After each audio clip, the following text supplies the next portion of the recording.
Yeah, I'm good. Yeah, how are you? Yeah, I'm okay. No complaints at all. Thank you so much for taking the time to do this. I really appreciate your time. Quite all right. Appreciate being How, asked.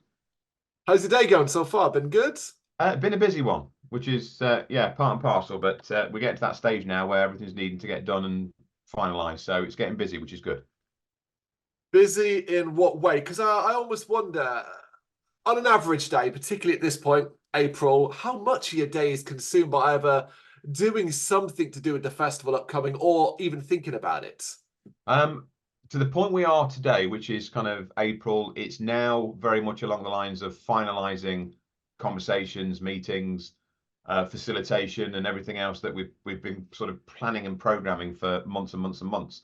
Hmm. So I guess, if we're to look at a festival scope as to what that might look like for us, we don't have a team of 10, 20, 30 people working on Bloodstock. We've got an initial planning team of myself, Rachel, Vicky, Simon, who does Metal to the Masters, and then SC Productions, who are our site team. So, and that's kind of it. That's your sort of circle. And within that, you've got to kind of plan for everything. So every eventuality, every contingency, from health and safety, fire, medical, fencing, toilets, licensing, road networks, and so much more. So the list is endless, and you've got to kind of make sure that come the festival, you haven't missed anything because it can be very bad if you do. At what point does it all start to feel real for you? Because I understand you've got all these logistical stuff to deal with, all the non-fun aspects, if you want, of creating and putting a festival on. But what point do you think, oh God, this is actually happening again? To be honest, not normally until I mean, I tend to do this thing every year where I go to site, and I'll do a It's Facebook Live from site, and I do these daily Facebook Lives as the build starts. So I get there when there's nothing, and I get, I'm there again when the first few trucks arrive, and there's a cabin started to arrive, or look, there's a stage starting to being built. That to me is when it hits reality, because you're on site and you now know that in 4 or 5 days' time you're going to be opening the gates for the fans coming through. So I guess it's at right to the that wire. point for me.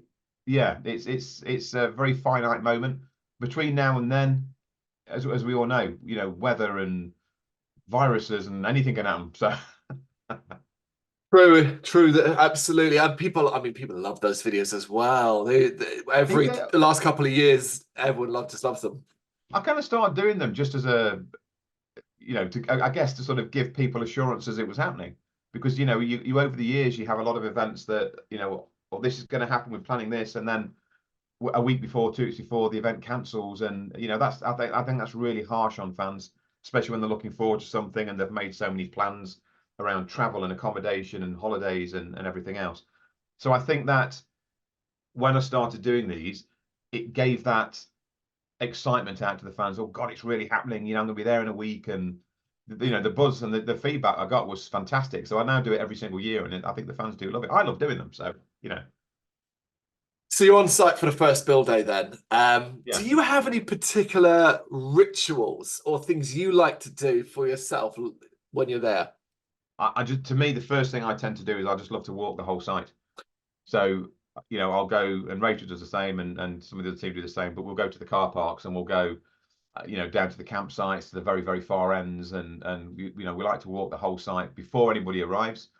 We like to do it when the site's ready to open, and we like to do it again when the fans are actually on site with us. So we're not shy from, and we'll often be seen walking through the middle of mental Midgard and whatever, sort of middle of the afternoon, late at night, whatever else it might be. And I just want to see what's going on, and make sure everything's going as it should be going, and there aren't anything that we need to be sort of trying to fix or change at the last minute. So Yeah, I think if you've been a regular attendee, chances are you will have seen you walking often at pace across the site. You always look incredibly busy and incredibly focused on what you're actually doing. So I think imagine a lot of people are even almost scared to stop and say hello because you look like you're going somewhere. no, to be honest, I'm always going somewhere, but I'm always like to give time for people as well. And if people want to have a chat, ask a question or whatever, then I think we should do that, and we should embrace that. Mm. And I enjoy doing it. I enjoy chatting to people. It's good. We're no different to anybody else, and I hate being, and I think we're all the same. We hate being sort of elevated to any form of pedestal. We just do a different job, and Mm. that's it. That's all it is. We're fans of music. We love what we do for the right reasons, I hope. And to me, that's the biggest reason for doing it. Okay, well, what about when you need to switch off? Because ultimately, when you're being consumed as much as you are by all the work that goes into planning and pushing and creating this festival, you need to switch off sometimes and obviously do something else. What do you do to kind of get yourself out of the Bloodstock headspace? Normally for me, it's because everything's kind of full on. Even before the festival, we're already on with the planning for for the following year. So we're already well into 25. As it stands today. But for me, I think the biggest thing I like to do is once the festival's done, been finished, everyone's got home safely, the site's being cleared and everything's on track. I just like to get on a plane and fly off somewhere for a few days just to try and decompress because it's a lot to take in. We've been there. When the fans arrive, we've probably been there a week already, and we've been doing the early mornings and the late night finishes. And to be fair, it's the site team that does most of the work. Let's not pretend I'm there building fences or anything else because we're not. The site teams and the people that make the difference are the ones that are doing all the legwork. But because you're there and you set up, your emails are working, and there's loads of last minute things coming in, it's very, very busy. So you don't really get time to decompress. So by the time the festival starts on the Thursday, or as it will be Wednesday this year, we're already exhausted. We're already running on fumes, and you get that, and it's really weird, but you get this second wind of excitement and adrenaline when the festival starts, then sees you through the next 3 or 4 days, because all the fans are there, and we kind of feed off that energy. So as tiring as it is, if the fans didn't arrive, we'd probably be crawling around come festival day. It's when the fans arrive, the adrenaline surge hits, and you just sort of forge forward. It's amazing, but yeah. Getting away a week Quite like after it. for me is, and I think we all try and do the same thing. Rachel and Vicky, and we all try and book a holiday within a couple of weeks of the festival just to try and decompress. And it's more for your mental state because you had so much going through. It's good to try and step back for a moment. Do you know where you're going? Have you already planned your holiday? No, not at all. Nope. There's some friends, a good friend of mine, Will, who does the VIP, looks after that. Their family have a place abroad, and sometimes we go with them, but they tend to go pretty much the day after the festival, which I can't do. I need to be around, and I've done it before where I've gone, and I felt so guilty because I left Rachel doing it all. I said I'll never do that again, so I have to wait a few days now before I go. So we'll see where we go. We'll probably book something, quite late and see what there is, and maybe go early September this year or whenever. So. Well-earned break. But let's then talk, because you kind of mentioned it there already, about the most recent announcement. The effectively come down a day early and pitch up, avoid traffic, be fully relaxed before the carnage begins on a Thursday, Friday. Yeah. What prompted this? Because correct me if I'm wrong, it kind of feels like you may not have necessarily wanted to do this, but you may have been forced because of what's going on around the site.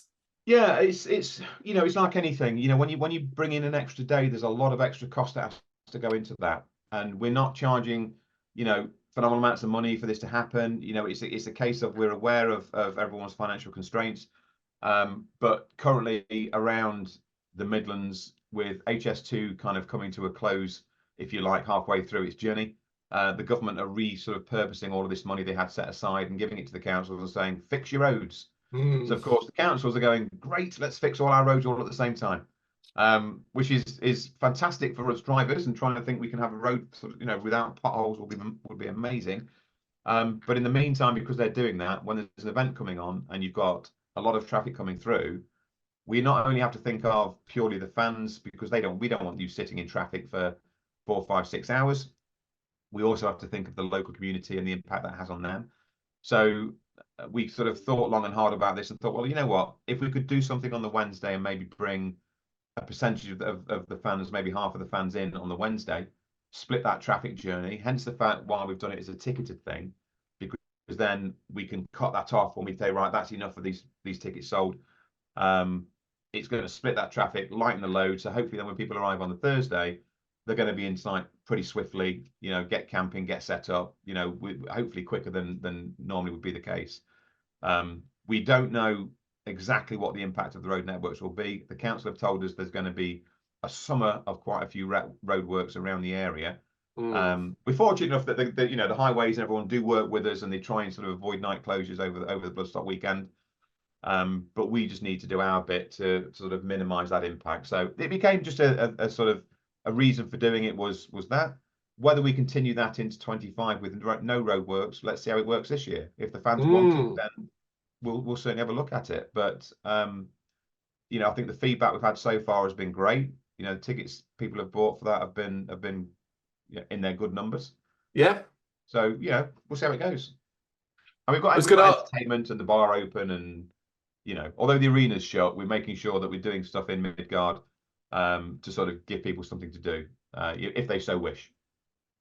I mean, to me, I can see no negatives behind it at all. But obviously, there was a percentage that was quite vocally anti this on social media. In fact, I saw you actively replying to some about this on there. Is it quite important for you to kind of be quite vocal on social media when it comes to things like this, to answer these questions and explain your thinking? Yeah, because I don't think we should be hiding behind anything. You know, we are fans of the music, we're fans of the event. Everything that we do is done for a reason. Usually, we don't just sort of come up with an idea, think, well, that's a daft one, let's do that. You know, and when we explained about the traffic, people were kind of going, okay, yeah, I get it, I understand what you're doing and why you're doing it now. They just thought it, you know, and you get some people that go out there and they'll put a statement like saying, oh, it's just a money grab, here you go again. It's not a money grab. It costs us a lot of money to do this. By the time we've got to make sure that the site's open a day earlier on a lot of campsites, we've got to make sure that power's there, the internet's there. We've got to make sure security, health and safety, medics, fire, they're all coming a day earlier to do this at all costs. You know, so we've done it for the strict strategic reason. Spit, put my teeth back in. For traffic management, and that's the pure reason. So for me, whenever we do anything like this, and I've said, and the rest of the team do the same thing, we'll jump on the social media and we'll be interactive. You know, we don't want people feeling as though it's just a soundboard, because you know what happens? People make a comment, everyone goes, yeah, that must be it.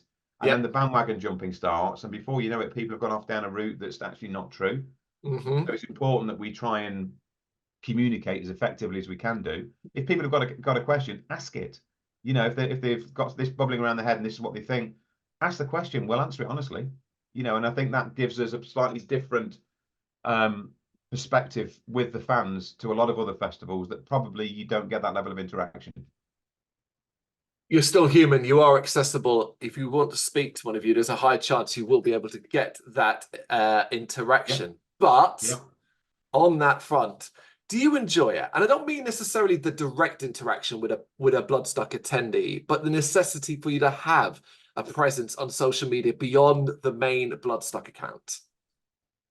For me, I do, and I enjoy it because I think it's important that in any level of industry that people can communicate with the people that run the show.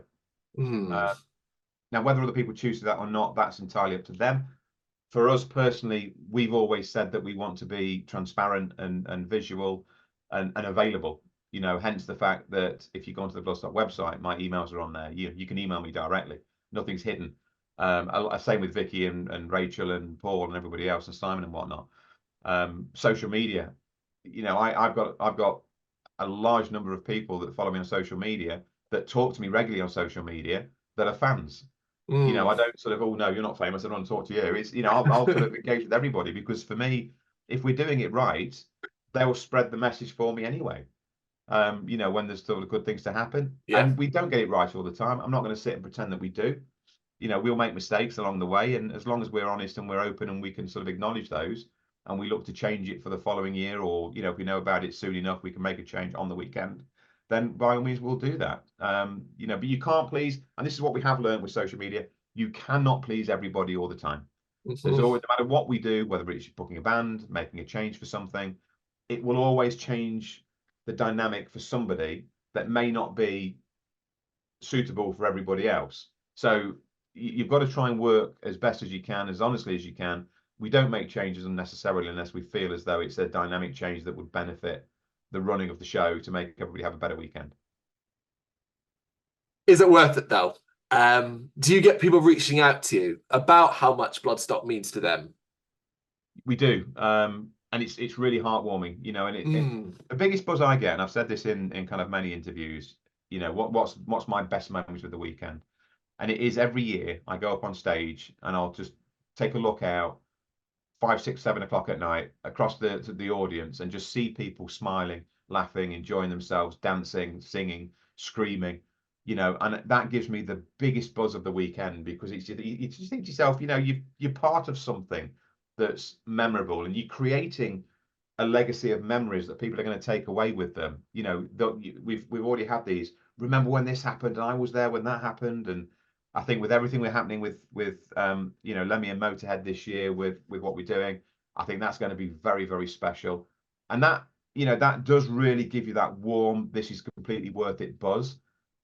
People have met, you know, their partners, wives, husbands, you know, partners themselves through Bloodstock. They've had children. They've got married at Bloodstock. You know, the other side of it, we've had people who wanted to have their ashes scattered at Bloodstock. You know, and that's that. There is no bigger honour, you know, in my opinion, than somebody wanting that to sort of be part of their legacy. And it's amazing that, you know, we can sort of say that we're part of that journey for a lot of people that don't know me from, pardon the pun, Adam, you know, but we've never met, but classes as family. And I think that's such a warm, honest feeling. It really is. It means so much. It is incredible, and it is one of the major appealing factors of Bloodstock as a whole for a lot of people. But I imagine for yourself, particularly over the years, getting that level of praise, having people coming to you and say, it means this to me, or I want to get married down, I want to do this and do that. It must have taken some time to get used to that. Do you think you handle that praise quite well these days? I'm very humble with it, and every time somebody does it, you know, it's as important as the first time. Mm. You know, and it's great that we can, as I said to you already, you know, we can be part of that experience and that excitement for other people. I've seen the look on people's faces when, whether it be a band announcement, whether they turn up on site, they're smiling, they're happy, they're seeing friends they haven't seen for a year. There isn't a better feeling, and it never gets old. So I would honestly say, and it's hard because you know, look, we're not famous and we don't pretend to be or anything else like that. But I imagine from a celebrity's point of view, when they can't walk down the street without being mobbed by people, and sometimes they, you know, I've seen celebrities where they've been quite angsty about that. And to Mm. me, I'm thinking, well, you know, with hindsight, you wouldn't be where you are if it wasn't for the fans in the first place. So you can't be anything other than humble when it comes to fan appreciation. I think it's something that, you know, for an individual fan to have that moment, whether it's a photograph with me or just a chat, you know, it doesn't take any of my sort of energy or time, or give me any negative connotations. I think it's something great. I think it's something that, you know, more people should do. You know, spend time with the fans. These are the people that make you shows. You know, and sort of ask questions, answer questions, and make them part of it. And that's why it's important for us that we put out exit surveys. We scour the social media. We listen to. We try our best to listen to exactly what the fans are saying, who they want to see. You know, negative feedback. If there's something that we can better ourselves doing, okay, how do we do that? And we'll reach out and we engage. You know, we don't want to bring in people that are famous all the time, or you know, industry experts. Hence the fact we've just done the search for 2 new presenters. But we wanted the fans to sort of say, well, I'm a fan and I'd love to do that. This is me. And we found 2 great people for that. And I think that's important because that's a level of giving back as well, you know, and sort of getting people on that journey into the entertainment music world, which is hard enough for most of us to get into. So, you know, if we can be part of that journey, brilliant.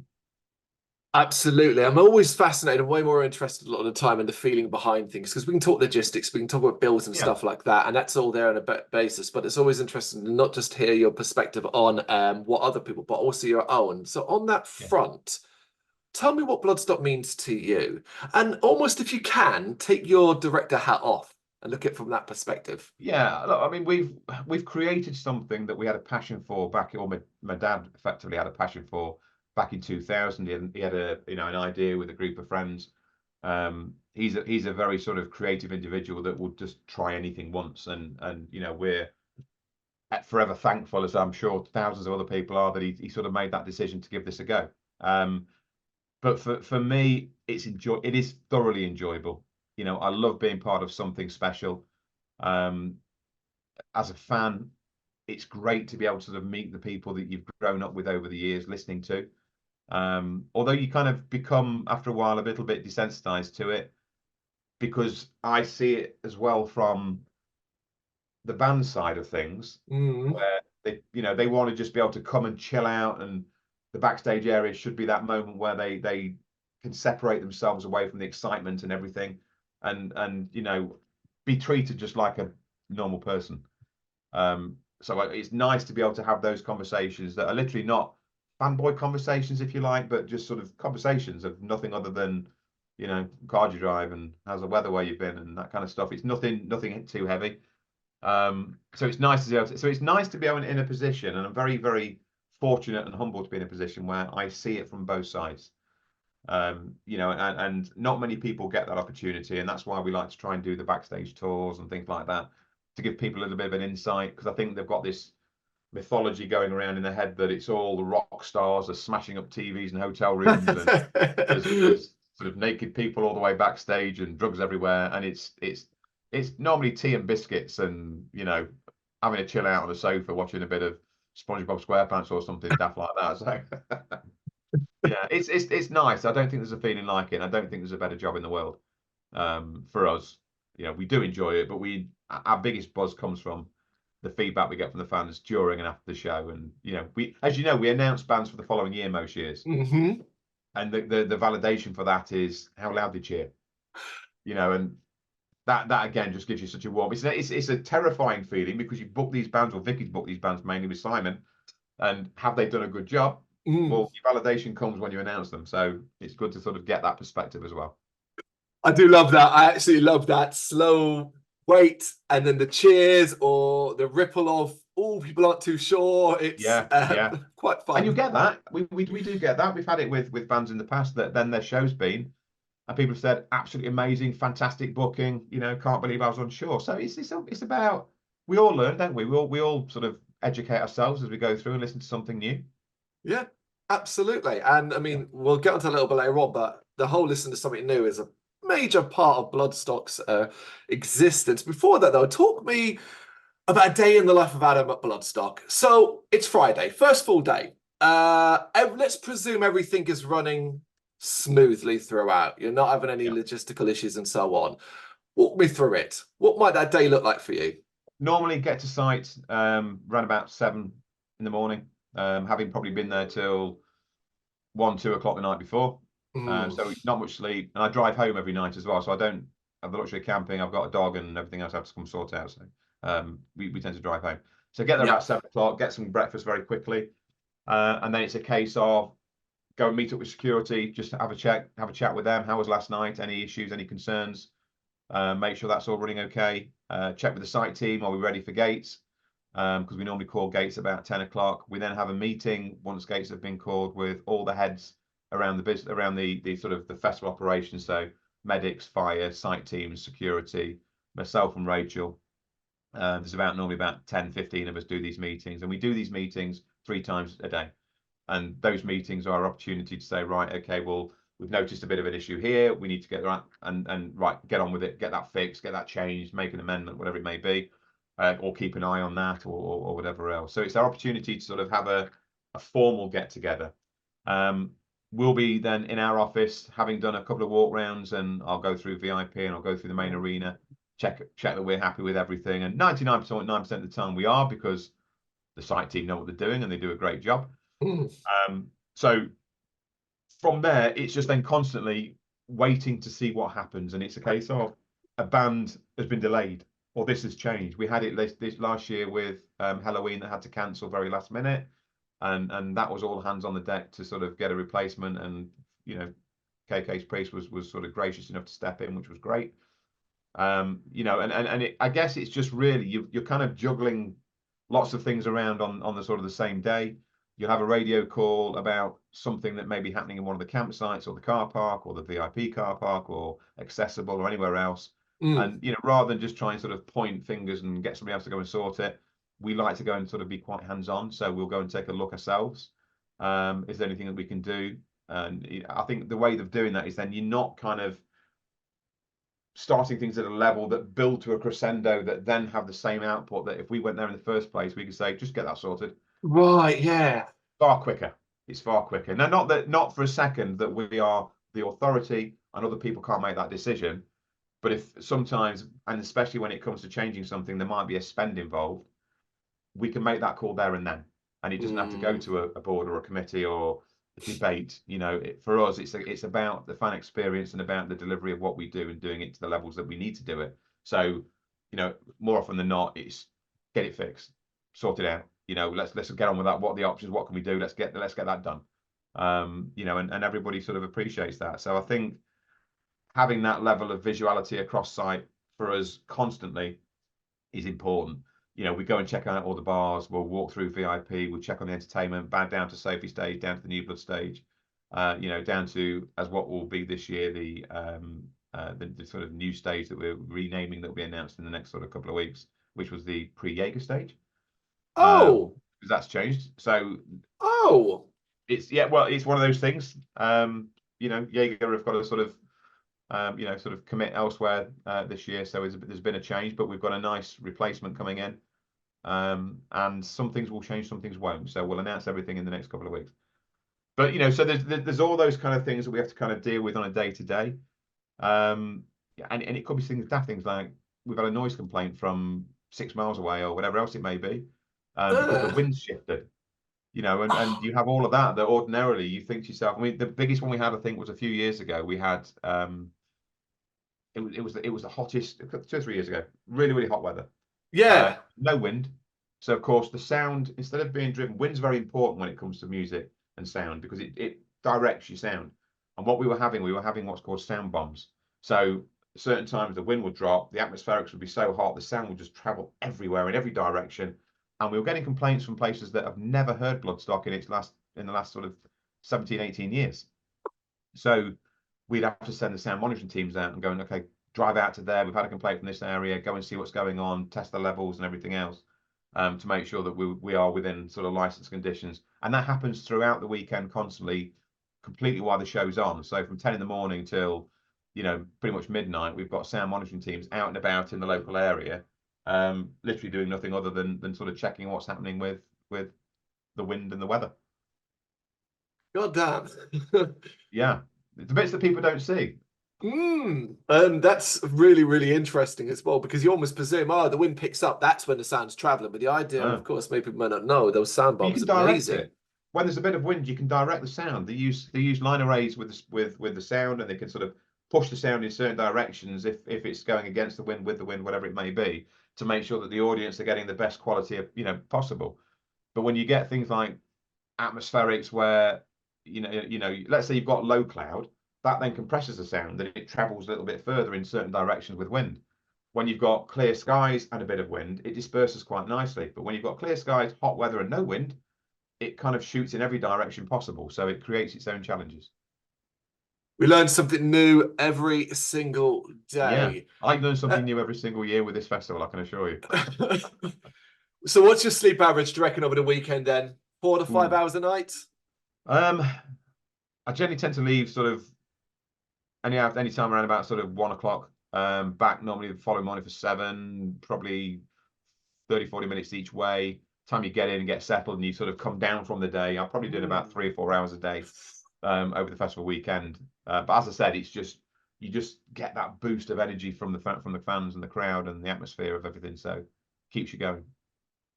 Well, over the years, and this year will be my 10th, so I've seen a fair bit. You've been able to put on, be part of, or showcase some of the incredibly unique stuff. This year, though, you're introducing something quite phenomenal. You kind of mentioned it before, but let's talk a little bit about it now. The Lemmy Memorial. Talk to me about what this means to you. It's quite personal for Bloodstock. Very, very personal for both Vicky and Alan. Who's obviously Alan's Vicky's husband. Alan used to be the Lemmy's PA, Motets PA, effectively for the band, and spend pretty much every waking moment with them. And it was the reason Vicky and Alan actually met, because Alan was doing the PA and introduced Vicky at the time when we were looking at Motet to play Bloodstock. They ended up meeting. We all know the story. Fell in love, happily ever after. So when Motet, and it was Motet management that reached out to us, as we know, Lemmy's ashes are sort of housed in a few areas across the globe. I think you've got Wacken, Hellfest, the Rainbow Bar and Grill now, and in the UK it's Bloodstock, which is phenomenal. So we were extremely honoured to be asked to be part of that celebration, and you know, they wanted to do something commemorable to sort of support the moment as well that this was happening. And you know, we worked very closely with management to sort of come up with a few ideas that would sort of really celebrate the life and times of both Lemmy and Motorhead as a band. So we like to think that we've got a lot happening this year that's going to sort of commemorate that. Having a moment in Lemmy's dressing room, for argument's sake, that's in the gallery. Obviously Alan pretty much lived in there, so he's sort of helping to recreate that with management, and we'll have some original bits of Lemmy's as well that are going to be there that they're lending to us. The Motorhead bomber that was obviously at all their sort of shows, that will be on site in the arena, all lit up. Which will be something super special again, something you're going to very rarely see, sort of anywhere else. So that's coming, and we're really honoured that they've enabled us to have that. There's obviously going to be Lemmy sort of big posters that people can sign and leave their thoughts and well wishes and everything else. Some of the bands are going to be doing some sort of commemorative songs within their sets for Motorhead as well, which would be great. Phil Campbell's coming along to help us celebrate. And we've got, as we know, we've got the big Lemmy bus that we've had commissioned that's going to be on site that will house Lem's ashes as well, so the fans can pay their respects and sort of see that. So, we can't wait. We can't wait. And it's a beautiful thing, because when it leaves Bloodstock and we close our doors, you'll be able to go to Rock City in Nottingham and see the statue there for the rest of the year, and it'll return back to Bloodstock. It's home next year. So, we're sort of working in partnership with Rock City on this one as well. It is simply phenomenal. It's another aspect that a lot of people simply love about Bloodstock, is of course music, fantastic bands and all the stages, but everything else that goes on around it, from extra entertainment to the gallery you said yourself, to what you're doing this year with Lemmy's Ashes. And I've, over my years, I've witnessed a ton of different types of entertainment. Some you've obviously put on, some you've actively tried to discourage. So I know where you're going. Yes. Talk to me about why you're going in this direction regarding bin-jousting. Well, look, it's something that the fans have, whatever reason, developed their game. And as much as we've tried to stop it, and we have tried over the years to stop it, and we need bins, unfortunately, to sort of take away the rubbish and things like that. They find them, we've chained them, we've took wheels off them, we've hidden them, and God knows how. They've got scouts out all over the place. They find bins, and then at 11, 12 o'clock at night, we hear the stories. They're bin jousting again. People get injured, which is part and parcel. And we don't want that. So we've kind of, because we've tried to stop it, we've thought, well, okay, look, why don't we look at it and see if we can embrace this, but try and make it a bit safer. If we risk assess it, we work with the guys that traditionally have always kind of ran the bin jousting unofficially at Bloodstock, and give them a legal stamp of, okay, let's do it properly. We don't want to suck the entertainment side of it and the fun side out of it by making it too health and safety, but we have to have considerations to keep people safe. I mean, we had one guy a few years ago who turned up on site. He'd been on site 15, 20 minutes for his weekend, went bin jousting and spent the rest of the weekend in hospital. So we don't want that. We want people to, at least, if they're going to do it, have a bit of fun. So there will be some rules. There will be some crash mats that people are going to land on. We've bought a couple of bins that are being modified so that they are safer. So we're getting rid of the sharp edges, putting a bit of cushioning on a few places where they kneel and things like that, to try and make them a little bit more durable for the event, so that we don't sort of go through bins like the ones we have. And we were picking up, let's not kid ourselves, we were picking up big costs on this. I think we were sort of nearly £10,000 2 years ago for replacement bins and damage that we had to pay for. So we have to pay that out. So as much as people are saying they want us to keep the ticket prices down, we will if you stop breaking things, because we won't have to keep replacing them. So we thought if we do it this way, we can probably manage that process a little bit better. We bought in inflatables as well to sort of help along and sort of add a little bit of entertainment within the guard. So it's just become a bit of a cult thing, and it's, if you can't beat them, join them, I guess. Nailed it, because it did very much feel like you were screaming into a void at one point. Yeah. Look, I've been down there, and it's kind of bizarre. We kind of heard them through the radio one time. They were doing this. It must have been about 12:30 one night. They were bin jousting in Midgard, but it was going into the quiet camping, and that's not fair for the quiet campers. Security were busy dealing with something else, so it was myself and one of the other heads of security. We basically put on a couple of high-vis jackets, went down to see what was going on, and it's quite intimidating when you walk down there and there's 200-300 people all very tribal, screaming around the bins. And literally, I just said, guys, look, I'm really sorry. I've got to take the bin off you. And I was expecting to get lynched, if I'm brutally honest with you. And all I got was boo. And that was it. And I thought, oh, thank God for that. So, they are, the best fans on the planet, because I think, to be able to have to go down there and stop that and take the fun away, it was a horrible thing for us to have to do.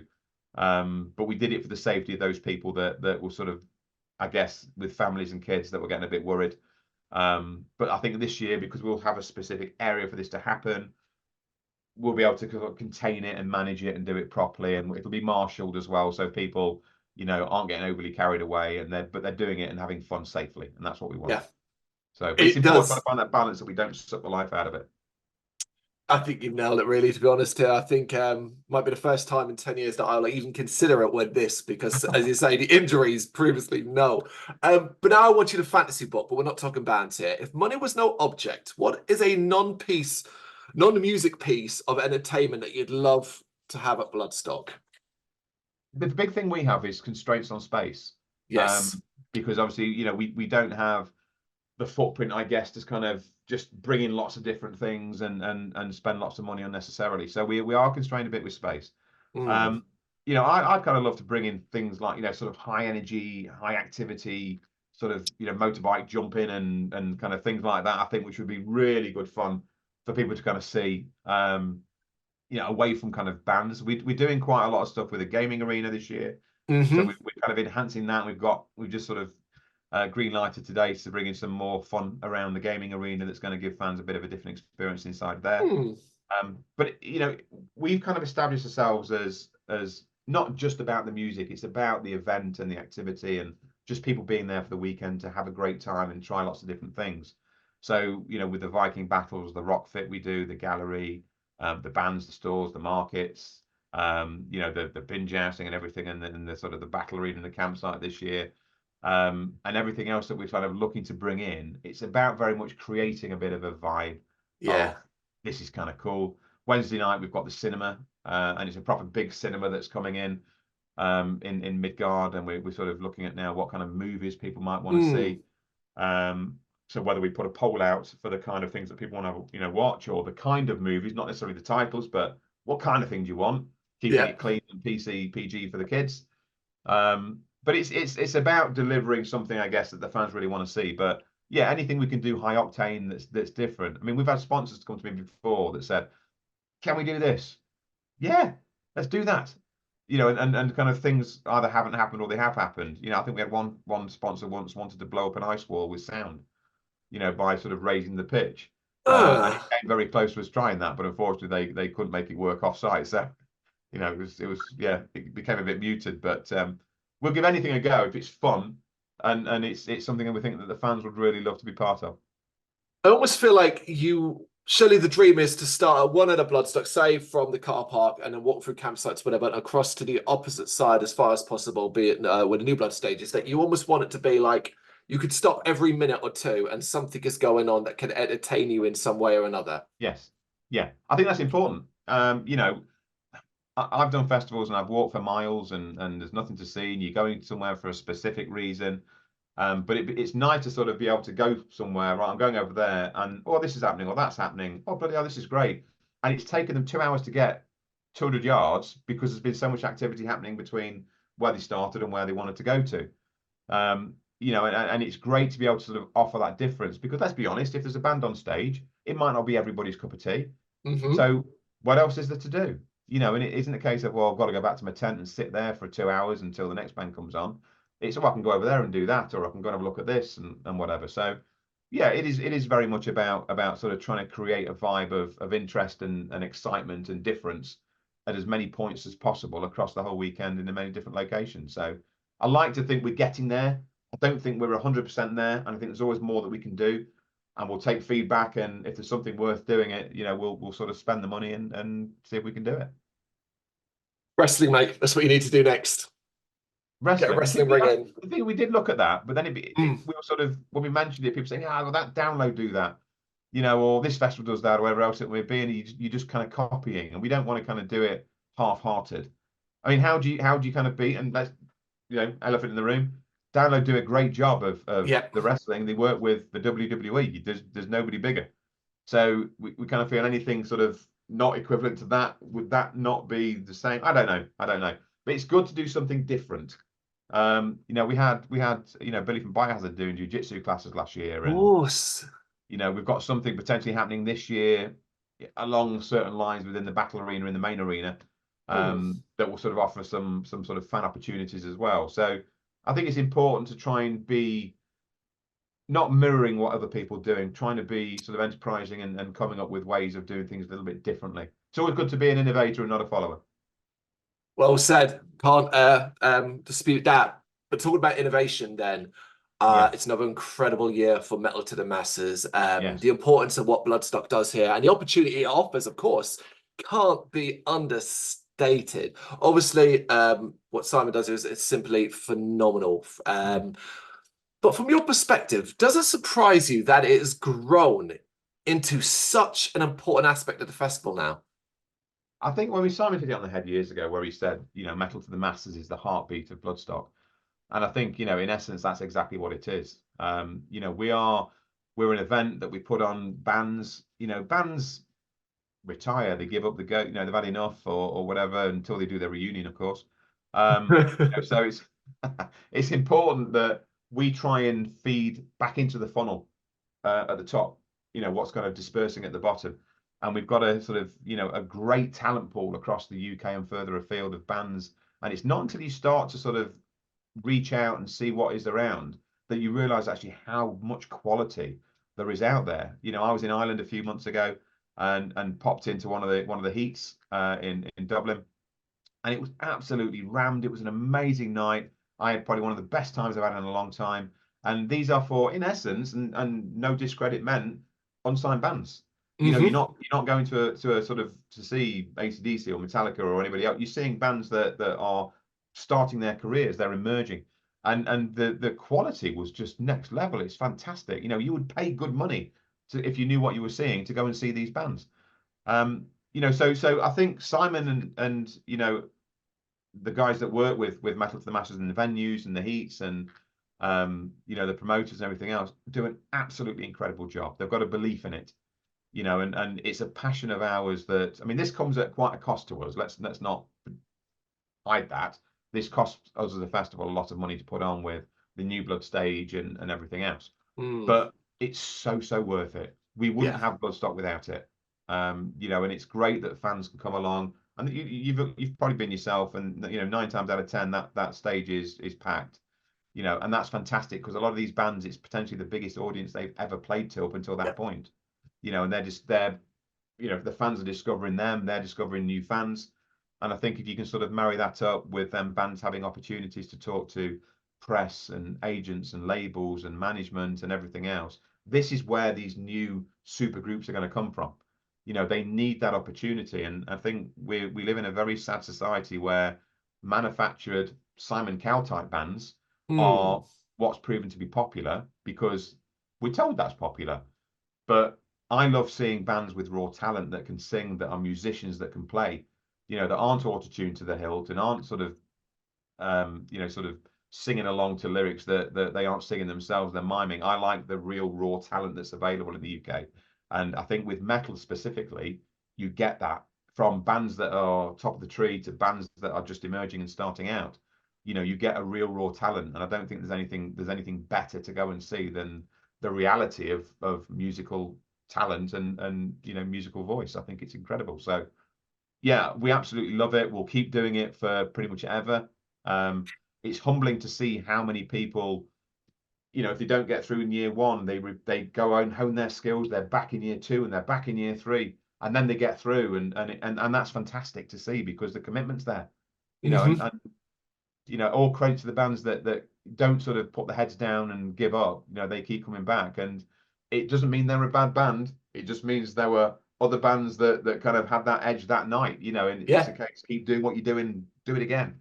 And it's that's the best part is when they come back and it is years 2 or 3 for them, and they've entered again and again and again, and then they've got through, and you see the look and the gratification on the face when they're told they've won their heat. There's nothing like it. There's nothing like it. Yeah, I second that. It's literally one of my favorite stages at Bloodstock. Every single year, the Absolute Caliber band continually shoots up, but also tied into that, of course, is such an important aspect is we are seeing bands who started on the New Blood stage go on to play Sophie, and in some cases going on to play the main stage, which is Yeah, simply unbelievable. yeah, yeah. And I think, well, that's part of the progression. We've got to look at doing that. You Yeah. know, this isn't a lip service exercise of, oh, look what we do for new blood bands or emerging talent. It's a case Simon and the team, you know, they will work very, very hard with bands. He keeps an eye on their progress, you know, and if they're doing good things and they've used Bloodstock the right way, they've used it because Bloodstock is not, let's not get ourselves, Bloodstock is not the pinnacle of anybody's career. It's the stepping stone from an emerging band to that next level. And that's all it is. You know, the bands have to work incredibly hard still. They've still got to hone their skills. They've still got to deliver a performance and put that out there. And it's the bands that do that that get that recognition. You know, Simon keeps an eye on what they're doing on the socials and, you know, their YouTubes, what the touring's aren't like for them. And if we can see an opportunity, look, that band's making waves, they're doing great things. Let's bring them back. Let's elevate them. You know, and it's done for the right reasons, not because we're trying to be the heroes within here. The bands have actually earned that next step up, and that's brilliant because that's on them. That's nothing to do with us. You know, that's down to the work that they put in. So the credit goes to the bands on those. Said. Every Bloodstock, there's a band that steals the show effectively. It may not even be a headliner, but I think of, off the top of my head, Sabaton 2015 when they subbed the main stage, Evil Scarecrow 2016, although you can do Evil Scarecrow any year really, Parkway Yeah, Drive 2019, Avatar 2020, and the Sophie yeah, stage with that stripped. They're just some of mine. yeah. I want you to give me a prediction of the lineup of this year. Who do you look at and think they could steal the show? I'm to be honest with you, I'm kind of thinking possibly for me, Malevolence. Um, they're not a headliner. They've been doing great things. They've just, you know, come off the back of a great big tour that they've been doing. Mm-hmm. The guys themselves are again super humble, really nice guys to sort of talk to, and will talk to kind of anybody, but they're really working hard, you know. And I think they're probably going to be one of the bands of the weekend for Yeah. me, you know. And I think, you know, there'll be a lot of people that probably agree with that. Some maybe disagree with it, of course. Everyone's entitled to an opinion, but that's where I'm sort of looking at it and thinking they're going to come and try and deliver this year. But saying that, you know, Architects, they're going to come and bring something super heavy. Um, we've got something coming with I think, when's it being announced? I think it's being announced tomorrow, maybe. Depending on when this goes out, obviously with Opeth, which I think the fans are going to absolutely love, and that could be something quite special as well. So there's a couple of poignant moments for me, I think, this year that could work quite well. Ah, it's good to hear. Love it, love it, love it. Yeah, I mean, really, it's one of those when you're there as much as anything else. Predicting is one good thing, but sometimes it's just on the moment and it's just incredible. You're vibing as much as the band are. Yes, yes, absolutely. All right, sticking with bands then. Have you ever had a complete fanboy moment? Um, to be honest, for me, yeah, it did when I met Judas Priest. It's, Yeah. you know, they're a band that we've been after for a while before they played, and we'd sort of been back and forth a number of years, and for what many reasons it hadn't worked. And when it did, it was a big moment for me. And you know, when they sort of arrived, and you know, you've got Ian and Rob and you know, Richie and everyone else, it was kind of like, wow, they're here. You know, and it's kind of weird because I don't like to sort of impress on bands when they arrive, and I kind of like to leave them to the space and everything else. And it was the agent that kind of dragged me over. Said, no, come on, come meet the band. And you have in your head what you're going to say, and Yeah. it doesn't come out like that, does it? It's some kind of alien gibberish that you spill rather than actual, you know, sort of the English language or anything else. So I think I had kind of one of those kind of moments. But again, we're just absolutely lovely people, you know, beautiful people, very chilled out, very humble, you know, appreciated the experience, and you know, the fact that Bloodstock was so local to them as well. As you know, Ian lives just around the corner and said he could sort of hear it most years, you know. So it was kind of really nice that kind of happened, and they were able to do that. And you know, Alice Cooper, you know, meeting Alice Cooper as well.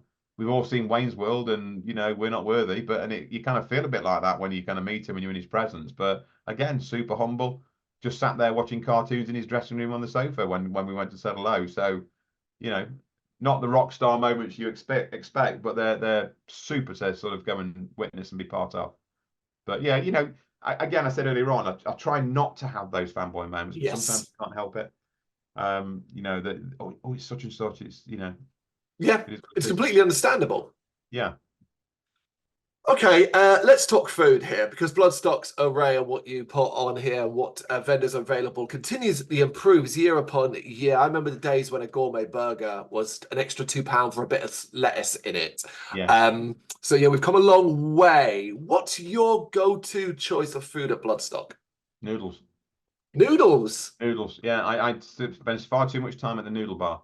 I need to expand my palate. I was a big anti-cheese guy for many years, and last year on holiday, had a few too many drinks and ended up having a pizza, and kind of found a bit of a liking for cheese. Although I wouldn't say it's my go-to, but it's like, okay, I can do this now.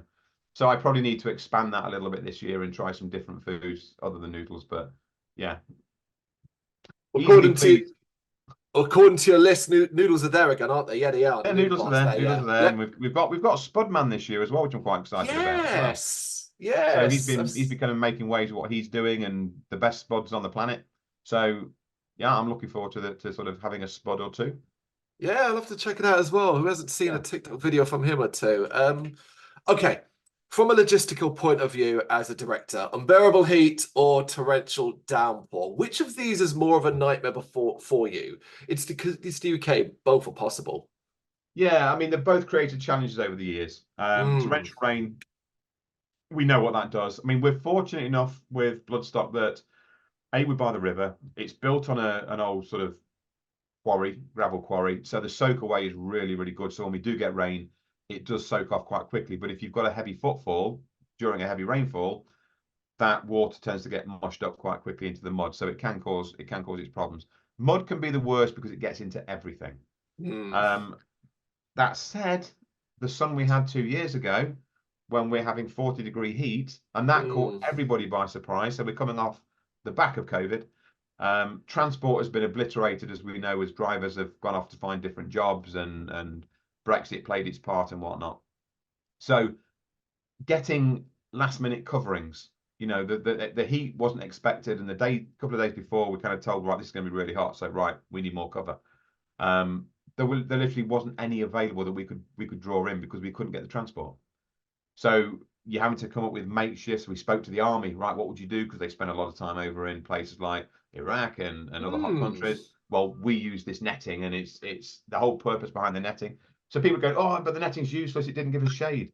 They'll say, right, you kind of need to understand how heat works, because netting, although it gives you some shade, it allows the heat to disperse. When you put a solid cover, it traps the heat, so it actually gets hotter under the cover.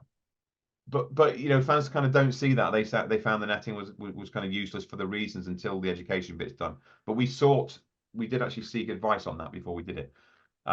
So you know, having water points, and then you had parts where people were going to the taps, and because everything's on a big circuit, if you leave all the taps open, the pressure drops, and people were basically leaving the taps open, filling up the water bottles, and walking off without turning the taps off.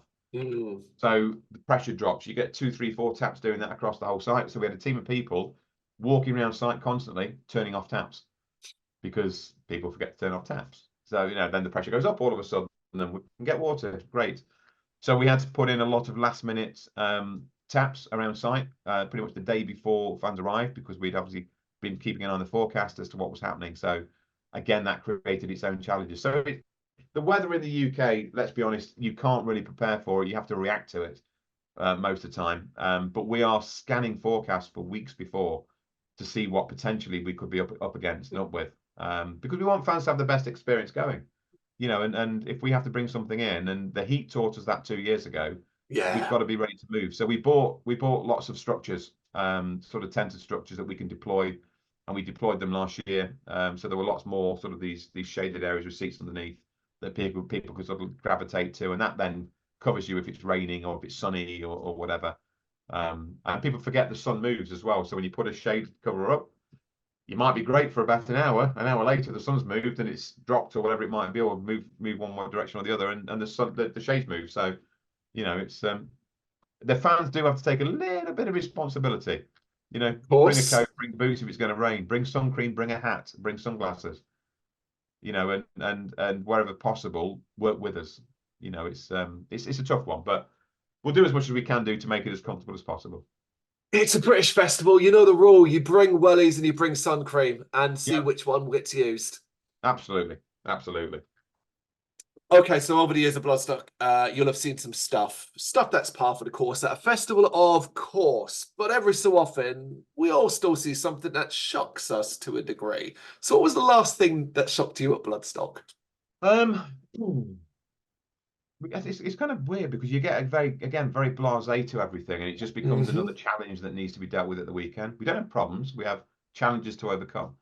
I think we had it a couple of years ago when Cradle of Filth were due on the Saturday, and we had some wind, a little bit of wind. Yeah. We had to shut the stage. First time we've ever done it. Touch wood, hopefully the last. We had to shut the stage down for about an hour and a half, 2 hours, and we ended up losing Cradle of Filth on the Saturday. Mm. But luckily they were able to come back and play on the Sunday, and we got them a slot on the Sunday. And we've said to any fan that had a day ticket for the Saturday, if they'd come see Cradle of Filth, they could come in back in free for the Sunday. So again, it's just being able to sort of move with whatever situation happens at the time, and try and remedy it that people aren't disappointed. So that was the challenging one for us, but having to drop the screens, shut the stage down. And I have to say, the fans were amazing because we'd asked them to take a few steps back from the main stage, because obviously Mm. we didn't want anything blowing off, or as much as it is secure, we know what wind can do. We've seen it before at other shows. And they all were super compliant, super understanding. Myself and Vicky went into the crowd, and we were talking to people, telling them what was going on and keeping them informed. And I think they loved and appreciated that. They were able to ask the question, and we got up and running before Parkway Drive went on. Yeah. So yeah, the day was saved, but we were very, very close to having to close for the day, which would have been terrible for everybody. Of course. Yeah, I remember that. I do. Rain, wind, heat. You've yeah. been dealing with it all the last couple of. You know what? Actually, it's August, so God forbid this ever happens. But hey, let's see how Bloodstock handles snow one day. Yeah, let's not go there. I mean, we're global warming. We never know, do we? But we'd have everything else. Okay. When you reflect on Bloodstock of old to Bloodstock of now, what Hmm. fills you with pride the most? I guess it's seeing the growth, and it's kind of seeing how everybody's evolved with the festival as well. So a lot of the people we've worked with for many years, especially the site teams and people like that, and the volunteers that we work with. So it's kind of seeing that evolvement of everybody's progression, as a bit of a constant from when we started as an indoor festival, Mm. which back then was a power metal 1 day festival, and seeing that Everyone involvement of forgets. bands. Well, at that time it was where the passion was, I guess, and the passion's not saying that the passion isn't there, but we're a metal festival, and that's what we have to remember. So we've kind of evolved into being exactly that, and looking to put on a good variety and mix of metal for everybody, because you could be a power metal fan, you could be a doom metal fan, you could be a thrash metal fan, but it's when you hear certain bands that you go, actually that's all right, and it kind of expands everyone's palate a bit, doesn't it? Sort of having that choice. So and again, because we like to class ourselves as a true metal festival, we try and keep it as metal as we can do. It's always nice to throw some light relief in there. We've had Europe, we've had Mr. Big, and we've had other sort of bands of that ilk. And it's Mm. nice, and they've always gone down absolutely fantastically well. But predominantly, we're a thoroughbred metal festival, so we'll keep doing that. So seeing that evolve from its early days with the assembly rooms is really humbling. It really is phenomenal. If you're a fan who's never perhaps paid attention to the previous, just go look at Wikipedia, look at previous lineups, and walk your way Mm. through. It is simply phenomenal. But of course, the future is impossible to predict, and I'm not going to ask you what it might look like for Bloodstock as a whole. What I do want to ask you is what excites you about the future of Bloodstock. Just doing more of the same. We like to think that we've got a particular model that works, and we're big believers in don't try and fix something that's not broken. There's always ways to improve. There's always ways to sort of make the experience better for people, and we'll always look to do that through engagement. But ultimately, the aspirations of us as directors of Bloodstock isn't to be competing with the big major league festivals and the big players, because I think, for us, the bands aren't there. I think where we sit, we've got a great pool of bands that deliver. There's a phenomenal amount of bands out there that we can choose from. We're of a size that we aren't competition for the big boys out there that are playing, and we work very, very well with the likes of Downo and other festivals. We like them. We go to their show, they come to ours sometimes. So there's a good relationship there, and I think it's healthy to have that, and it's healthy to have that sort of difference between shows as well, because it gives a different delivery for the fans. So I wouldn't look at another festival necessarily as competition. I'd look at for it as opportunity for fans to experience something different. And if you've not done Bloodstock, give it a go, because hopefully it'll be an experience you've not encountered before and something you want to do again. There is no better ticket seller than those words there. That was literally in 2014 was exactly why I ended up going. And 10 years later, I'm still here. People are going even further. Adam, we've hit 1 hour, so I think we'll let you enjoy the rest of your evening without me being here. Thank you so much for taking the time to do this. No, my absolute pleasure, and thank you for talking to me. Brilliant. We look forward to seeing you in a few months. Thank you very much for watching. If you'd like to see more content like this, please consider hitting the subscribe button. It is gratefully appreciated. You can find us over at gbhbl.com, our full website, where reviews, news, and so much more goes up daily. We're also on all social media platforms: Facebook, Instagram, Twitter, Threads, at GBHBL. Just search for GBHBL and you will find us out there. We also have merchandise on sale. You can access the shop via the website.